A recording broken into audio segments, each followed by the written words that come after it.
एक गांव में हरिया नाम का एक गरीब किसान रहता था। उसके परिवार में उसकी पत्नी और एक छोटी बेटी थी जिसका नाम था सुमन।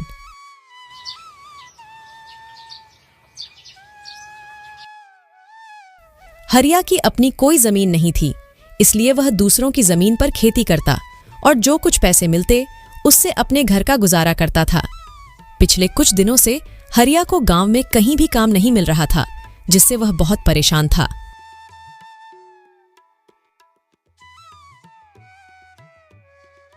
आज कुछ कमा के लाए हो या नहीं? घर में खाने के लिए और कुछ नहीं बचा है। बस थोड़े से दाल चावल बचे थे, उसकी मैंने खिचड़ी पका दी है। पिछले कई दिनों से गांव में कोई काम नहीं मिल रहा है। लोगों का कहना है कि अभी इस महीने उनके पास करवाने को कोई काम नहीं है। जब फसलों की कटाई शुरू होगी तब काम मिलेगा।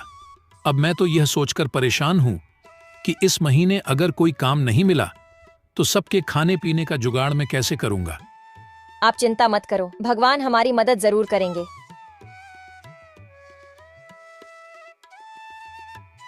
पापा, इस बार गांव में जो मेला लगेगा उसमें आप मुझे गुड़िया दिलाओगे ना?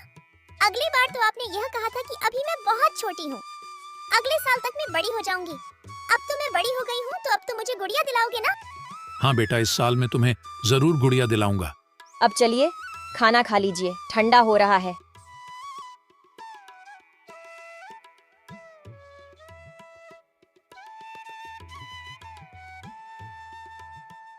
सरला, तुम भी आकर खाना खा लो।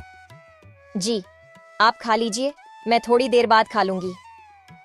हरिया और उसकी बेटी दोनों खाना खा लेते हैं। तभी उनके दरवाजे पर एक संत की दस्तक होती है। कोई तो कुछ खाने को दे दो, भगवान तुम्हारा भला करेगा। संत की आवाज सुनकर हरिया और उसकी पत्नी बाहर आते हैं। बेटा, क्या तुम्हारे पास खाने को कुछ है? बाबा, हमारे पास तो खुद के खाने के लिए भी ठीक से खाना नहीं हो पाता। हम आपको कहां से देंगे? थोड़े से खिचड़ी पकाई थी, वह भी मैं अभी खा लिया हूं। अब हमारे पास कुछ भी नहीं है। रुकिए बाबा, अभी मेरे हिस्से का खाना बचा हुआ है, मैं अभी लेकर आती हूँ। पर सरला, तुम अगर यह खाना बाबा को दे दोगी तो तुम क्या खाओगी? बर्तन में तो बस थोड़ी से ही चावल बचे हैं।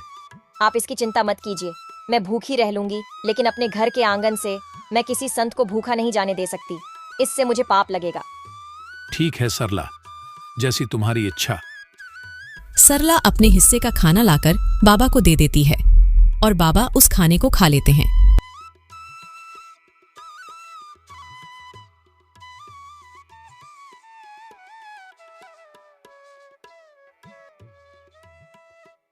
बेटा, तुमने मेरी भूख मिटाई है, मैं तुम्हारा बहुत आभारी हूं। एक भूखे व्यक्ति को खाना खिलाना सच में पुण्य का काम होता है, और यह पुण्य तुमने आज कमा लिया है बेटी। मेरे पास तुम्हें देने को कुछ नहीं है, लेकिन यह एक अंगूठी है, इसे अपने पास रखो, ये तुम्हारी बहुत मदद करेगी। पर याद रखना, रात के समय इसे मत पहनना। रात में इसकी शक्ति बढ़ जाती है, जो तुम्हारी उंगली सहन नहीं कर पाएगी। धन्यवाद बाबा, हम आपकी आज्ञा का पालन करेंगे।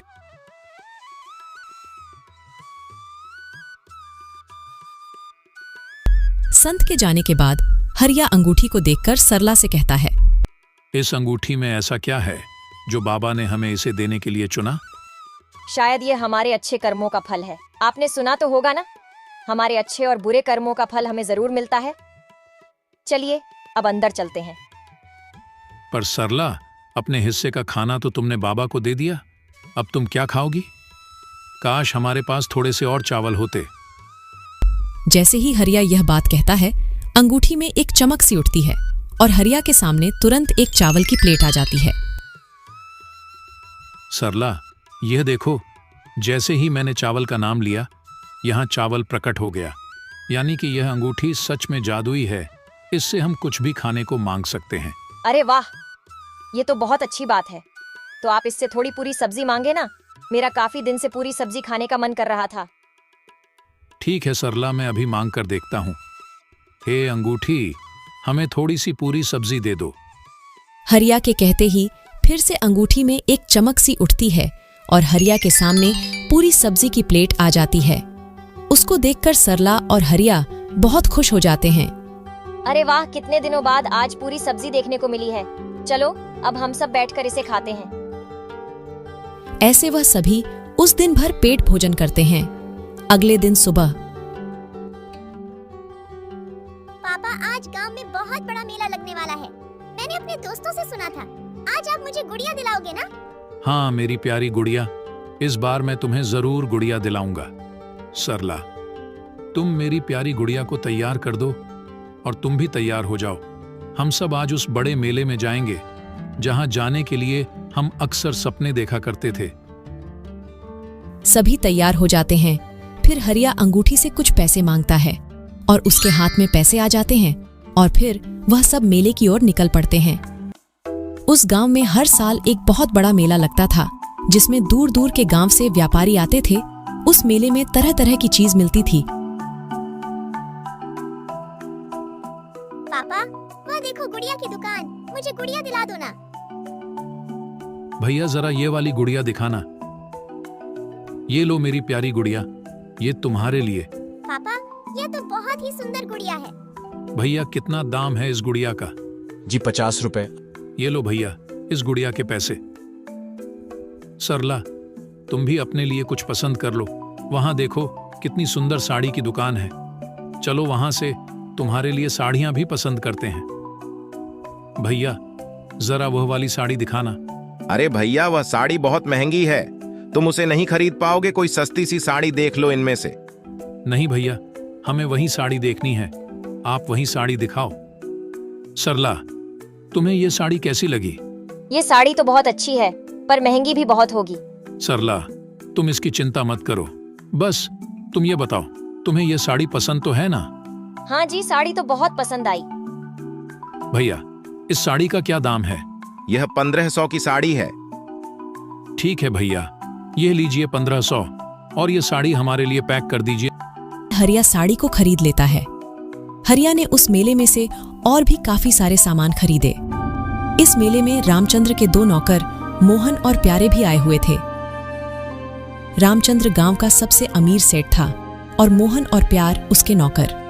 जब मोहन और प्यारे ने हरिया को बहुत सारा सामान खरीदते हुए देखा तो वे दोनों आश्चर्य में हो जाते हैं।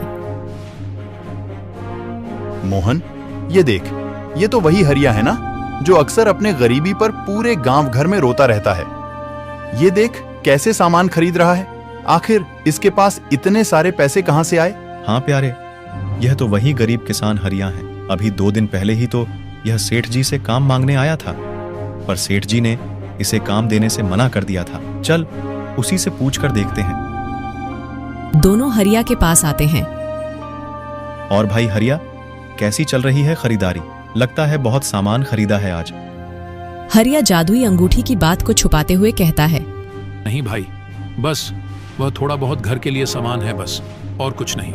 अच्छा हरिया भाई, तुम तो 2 दिन पहले तो सेठ जी से काम मांग में आए थे ना? लगता है तुम्हें कहीं पर काम मिल गया है। हाँ भैया, कहीं और काम मिल गया था तो बस उसी से बच्चों को मेला घुमाने ले आया। अच्छा हरिया भाई, तुम करो खरीदारी, हम चलते हैं। दोनों नौकर वहां से चले जाते हैं। हरिया का परिवार मेला घूमने के बाद घर आ जाता है। आज उनके परिवार के चेहरे पर अलग ही चमकते सभी बहुत खुश थे। पापा, आज तो मेरे पास बहुत सारे खिलौने हैं। अब मैं अपने दोस्तों को यह खिलौने दिखाऊंगी। मेरे पास भी बहुत सारे खिलौने हो गए हैं। हाँ बेटा, क्यों नहीं। अब से तुम्हें जो भी चीज चाहिए तुम अपने पापा से मांग लेना, वह तुम्हें मना नहीं करेंगे। इस तरह हरिया के दिन हंसी खुशी गुजर रहे थे। हरिया ने अंगूठी की मदद से अपने घर के हालातों को सुधार लिया और अंगूठी से कुछ पैसे मांगकर गांव में उसने एक कपड़े की दुकान खोली। दुकान खोलने के साथ ही हरिया की दुकान चल पड़ी। उसकी दुकान पर तरह तरह के कपड़े थे, एक से बढ़कर एक। यह सब हरिया ने उस अंगूठी की मदद से हासिल किए थे। नए नए डिजाइन के कपड़े होने की वजह से हरिया की दुकान पर अक्सर ही लोग की भीड़ रहा करती थी। अब यह बात धीरे धीरे पूरे गांव भर में फैल रही थी कि हरिया जो कितना गरीब था वह अचानक से अमीर हो गया है और उसने गांव में एक बहुत बड़ी कपड़े की दुकान खोली है। अरे भाई, मैंने सुना है कि हरिया ने गांव में कोई दुकान खोली है। हाँ भाई, मैंने भी सुना है हरिया ने बहुत बड़ी दुकान खोली है। अरे भाई, मैं तो उसकी दुकान को देखकर भी आया हूँ। हरिया ने वाकई में बहुत बड़ी दुकान खुली है और उसके पास नई नई प्रकार के कपड़े हैं। अच्छा, आखिर ये कैसे हुआ? हरिया के पास दुकान खोलने के लिए इतने पैसे आए कहाँ से? भाई इस बारे में तो मुझे नहीं पता, बस मुझे इतना ही पता है कि उसमें गांव में एक बहुत बड़ी कपड़े की दुकान खोली है। हे भगवान, काश मेरे पास भी इतने पैसे होते तो मैं भी अपना कोई छोटा सा कारोबार खोल लेता। अरे भाई, पैसे नहीं है तो तुम अब हरिया से उधार ले लो। हरिया दिल का बहुत नेक इंसान है, वह तुम्हें जरूर उधार दे देगा। हाँ, तुम ठीक कहते हो, मैं हरिया से एक बार बात करके देखता हूँ। यार, कुछ पैसे तो मुझे भी चाहिए थे। मुझे भी अपना छोटा सा कारोबार शुरू करना है। क्यों ना हम कल हरिया से बात करके देखें, क्या पता हरिया ही हमारी कुछ मदद कर दे। वह लोग इतनी बातें कर ही रहे थे, तभी उन्होंने देखा कि हरिया वहीं से गुजर रहा था। रामू ने हरिया को आवाज लगाई। अरे हरिया भाई, कहाँ जा रहे हो? कहीं नहीं भाई, बस तुम्हारे पास ही आ रहा था। बहुत दिन हो गए थे तुमसे मिले, सोचा तुमसे भी मिलता आऊं। हरिया भाई, मैंने सुना है कि तुमने कपड़े की बहुत ही बड़ी दुकान खोली है। हाँ भाई, बस इसी बारे में मैं तुम्हें बताने आया था। मैंने एक कपड़े की दुकान खोली है और अब उस दुकान से मेरी अच्छी कमाई हो रही है। पर तुमने दुकान कैसे खोली? तुम्हारे पास इतने पैसे कहाँ से आए? देखो भाई, ये बात मैं तुम्हें इसलिए बता रहा हूं क्योंकि तुम मेरे दोस्त हो और मुझे तुम लोगों पर बहुत विश्वास है। कुछ दिन पहले मेरे घर पर एक साधु आए थे। हरिया उन सबको जादुई अंगूठी के बारे में सारी बात बता देता है। जादुई अंगूठी? सच में तुम्हारे पास जादुई अंगूठी है और तुमने उसी से वह दुकान खोली है? हाँ, मैंने उसी से वह दुकान खोली है और मैं यहाँ तुम्हारे पास इसलिए आया हूँ कि तुम भी अगर अपना कोई कारोबार शुरू करना चाहते हो तो बेझिझक आकर तुम मुझसे पैसे ले सकते हो। मैं तुम्हें कारोबार खोलने के लिए पैसे दूंगा। अरे हरिया भाई, ये बात कहकर तो तुमने हमारा दिल ही जीत लिया। ठीक है हरिया भाई, हम किसी को नहीं बताएंगे। इस तरह हरिया ने गांव वालों की मदद की और सभी को कारोबार खोलने के लिए पैसे दिए। अब गांव के लोगों ने भी अपना अपना कारोबार खोला।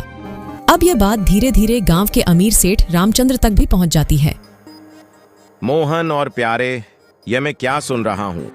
हमारे गांव में रहने वाले गरीब हरिया ने गांव में बहुत बड़ी कपड़े की दुकान खोल ली है। यह तो वही हरिया है ना जो कुछ दिन पहले मेरे पास काम मांगने आया था, तो फिर इसके पास अचानक से इतने सारे पैसे कहाँ से आए? हाँ सेठ जी, हम भी यही सोचकर हैरान हैं। थोड़े दिन पहले हमने उसे मेले में देखा था, बहुत सारे सामान खरीद रहा था, जैसे इसके पास अचानक से बहुत सारे पैसे आ गए हों। और अब सुनने में आ रहा है कि गांव में उसने एक नई दुकान खोली है। हाँ सेठ जी, मैंने तो देखा भी है। बहुत ही सुंदर दुकान है उसकी, एक से एक डिजाइन के कपड़े हैं उसकी दुकान में। मोहन, जरा पता तो कर, आखिर उस गरीब हरिया के पास इतने सारे पैसे कहाँ से आ रहे हैं? आखिर ऐसी कौन सी लॉटरी लगी है उसके हाथ में जो कुछ ही दिन में वह इतना माला माल हो गया है? रामचंद्र की कहे अनुसार उसके दोनों नौकर अब हरिया पर नजर रखने लगते हैं। हरिया कब जाता है, कब घर आता है, इन सब पर उन दोनों आदमियों की नजर थी। एक दिन जब हरिया रात के समय घर आता है, तब मैं दोनों आदमी चुपके से उसके घर के पास खड़े हो जाते हैं। वह देखते हैं कि रामू अपने हाथ में से अंगूठी निकाल रहा है और अपनी पत्नी से कह रहा है, सरला, अभी मैं इस अंगूठी को निकाल देता हूं। काफी रात हो गई है, सुबह इसे पहन लूंगा। वैसे भी अब हमारे पास भगवान का दिया सब कुछ है। अब इस अंगूठी से हमें और कुछ नहीं चाहिए। मुझे लगता है अब इस अंगूठी को हमें संभाल कर रख देना चाहिए, क्योंकि अब मेरा कारोबार भी काफी अच्छा चल रहा है। तो अभी हमें इस अंगूठी की जरूरत नहीं है। मैं सोच रहा हूं कि इस अंगूठी को मुझे किसी जरूरतमंद को दे देना चाहिए, जो मेरी ही तरह गरीब और ईमानदार हो, जो इस अंगूठी का सही इस्तेमाल करे। हाँ जी, आप बिल्कुल सही कह रहे हैं। ये अंगूठी हमें किसी ऐसे ही इंसान को देनी चाहिए। रामचंद्र के दोनों नौकर यह सारी बात रामचंद्र को बताते हैं। हाँ सेठ जी, उनके पास एक अंगूठी है। उसके बारे में वह लोग बातें कर रहे थे कि उस अंगूठी ने उनकी किस्मत बदल दी। अच्छा, तो ये बात है, लेकिन एक अंगूठी की वजह से ऐसा कैसे हो सकता है? क्या वह कोई जादुई अंगूठी है? क्या उस अंगूठी ने हरिया को पैसे दिए हैं? जाओ, इसका पता लगाओ। अगले दिन फिर वह दोनों आदमी चुपके से हरिया के घर आते हैं और हरिया और उसकी पत्नी की बातचीत को सुनते हैं। सुनिए, मुझे एक बहुत ही सुंदर गुलाबी रंग की साड़ी चाहिए। आप इस अंगूठी से मांग लीजिए ना। तुम्हारे पास इतनी सारी साड़ियां तो है, फिर तुम्हें गुलाबी रंग की साड़ी क्यों चाहिए? और दुकान में भी काफी सारी साड़ियां रखी है। जाकर दुकान में से पसंद कर लो। नहीं, मेरे पास एक भी गुलाबी रंग की साड़ी नहीं है और मुझे एक ऐसी साड़ी चाहिए जो अभी तक दुकान में भी नहीं है। आप इस अंगूठी से गुलाबी रंग की साड़ी मांग कर देखिए ना। हरिया अंगूठी से गुलाबी कलर की साड़ी मांगता है और गुलाबी कलर की साड़ी प्रकट हो जाती है। यह देखकर दोनों नौकर बहुत आश्चर्य में हो जाते हैं और यह बातें जाकर वह दोनों रामचंद्र सेठ को बताते हैं। अच्छा, तो उस हरिया ने अंगूठी के सामने साड़ी बोला और अंगूठी में साड़ी निकल आई। अब तो पक्का हो गया है, वह कोई जादुई अंगूठी है। तुमने कहा था कि रात के समय वह हरिया अंगूठी को अपने उंगली में से निकाल देता है। हाँ सेठ जी, वह अंगूठी को निकालकर अपने टेबल पर रख देता है। तो ठीक है, उस अंगूठी को हासिल करने का सबसे सही वक्त रात का है। मैं रात को ही उस हरिया के घर जाऊंगा। ऐसा सोचकर रामचंद्र रात के समय चुपके से हरिया के घर पहुंच जाता है। रात के समय वह अंगूठी का तेज बहुत ज्यादा था, वह अलग ही चमक रही थी। अरे वाह, इस अंगूठी की चमक तो देखो, कितनी जगमगा रही है। आखिरकार यही है वह जादुई अंगूठी जिससे यह हरिया अमीर हुआ है। अब मैं अंगूठी को अपने घर ले जाऊंगा और इस अंगूठी की मदद से गांव का सबसे अमीर आदमी बन जाऊंगा। यह सोचकर रामचंद्र उस अंगूठी को वहां से लेकर घर आ जाता है और उस अंगूठी को हाथ में पहनकर अंगूठी से बहुत सारे सोने के सिक्के मांगता है। हे अंगूठी, मुझे बहुत सारे सोने के सिक्के दे दो, इतने सोने के सिक्के कि मैं रातों रात अमीर बन जाऊं। जैसे ही रामचंद्र ऐसा कहता है, उसकी उंगली पर लाल निशान पड़ जाते हैं और उसे काफी जलन होने लगती है। रामचंद्र दर्द से कहराते हुए उस अंगूठी को फेंक अस्पताल की ओर भागता है। रामचंद्र अस्पताल पहुंचता है और डॉक्टर को अपना हाथ दिखता है। यह कैसे हुआ? इतनी ज्यादा चोट तुम्हें कैसे आई? तुम्हारा हाथ तो पूरी तरह से घायल है। मैं अभी इसकी पट्टी कर देता हूं। डॉक्टर रामचंद्र के हाथों की पट्टी कर देता है और उससे कहता है, देखो, मैंने तुम्हारी पट्टी तो कर दी है, पर तुम्हारे हाथों के जख्म बहुत गहरे हैं। इसे ठीक होने में कम से कम 2 महीने का समय लग जाएगा और 2 महीने तक तुम्हें अपने हाथों का ध्यान रखना होगा। यह सुनकर रामचंद्र बहुत दुखी होता है। यह सब उस अंगूठी के वजह से हुआ है। ना मैं उस अंगूठी को चुराता और ना ही मेरे हाथ का यह हाल होता।